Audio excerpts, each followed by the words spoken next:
So there's a pattern with the modern left. We saw it with critical race theory. It went from, that's not happening, that's crazy, to, well, it is happening and it's good. And there doesn't seem to be any bottom to this, any base level of decency that they're willing to respect. This, what I'm about to show you, is just simply unbelievable. Let's take a look. I had like our LGBTQ plus health center come in. They were passing around butt plugs and dildos to my students, talking about queer sex, using lube versus using spit. Meet Joe Bruno, Dean of Students at the prestigious Francis W. Parker Private School in Chicago, which happens to charge $40,000 per student. They're just like passing around dildos, butt plugs. The kids are just playing with them. They're like, how does this butt plug work? How does this work? That's a really cool part of my job. Parents might be stunned to learn that Bruno's version of love and acceptance means handing out sex toys to underage students. So I've been the dean for 4 years. During Pride, we do a Pride Week every year, and I had like our LGBTQ plus health center come in. They were passing around butt plugs and dildos to my students, talking about queer sex, using lube versus using spit. Who is this? This is an LGBTQ plus health center came in to talk to my high school students. Nice. They're just passing around dildos, butt plugs. The kids are just playing with them. They're looking at them. In the school? In a classroom. Wow. Yeah. While I'm sitting there. Then we had a drag queen come in, pass out cookies and brownies and do photos. That's so amazing. And everybody's cool with that, like the butt plugs and the dildos. Nobody complains. No. I mean, if the parents found out, would they? No. It's queer sex. This is the drag queen that came in. What's her name? Alexis Bevels. Alexis Bevels. And just hung out in my classroom. And was there? Or hung out in my office. You have so much freedom.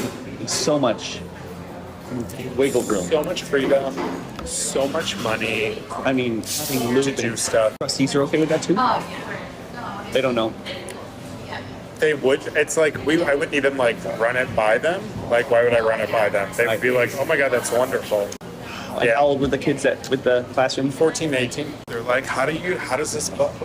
How does this work? Right. So yeah, that's a really cool part of my job is I don't have to worry about stuff like that. Okay, so are we allowed to say groomer yet? Passing out sex toys, talking about the difference between lube and spit. Okay, and this is children as young as 14. And I have to ask, if there's anybody from the left listening to this right now, would you feel comfortable at leaving your kid with somebody that you knew was showing sex toys to children? Kids as young as 14. If you did, I think you'd be a terrible parent. You have to wonder, is this not illegal? Is this not cause to just shut down that school? Are there literally no standards any longer? Does nobody involved at this school have any questions about this? What about the parents? I find it hard to believe that there's no kids who mentioned this to their parents. And this is a $40,000 a year private school. And guess what? They're defending this guy who's the dean of the school.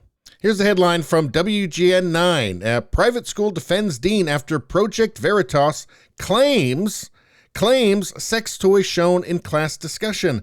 Can you please do a little bit better? Project Veritas isn't claiming it.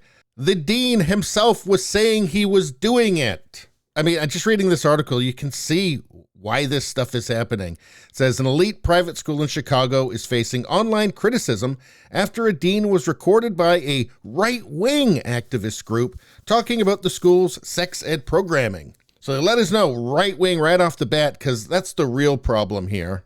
The right wing exposing what's happening in these schools. Francis Parker School in Lincoln Park is the latest target of Project Veritas, a far-right activist group. So before we get to the part where they actually describe what's going on, they let us know that this was exposed by a right-wing activist group, and then for good measure, they're actually a far-right activist group. And then we get to one of the contributors of the group recorded a video that appears to show the school dean appears to show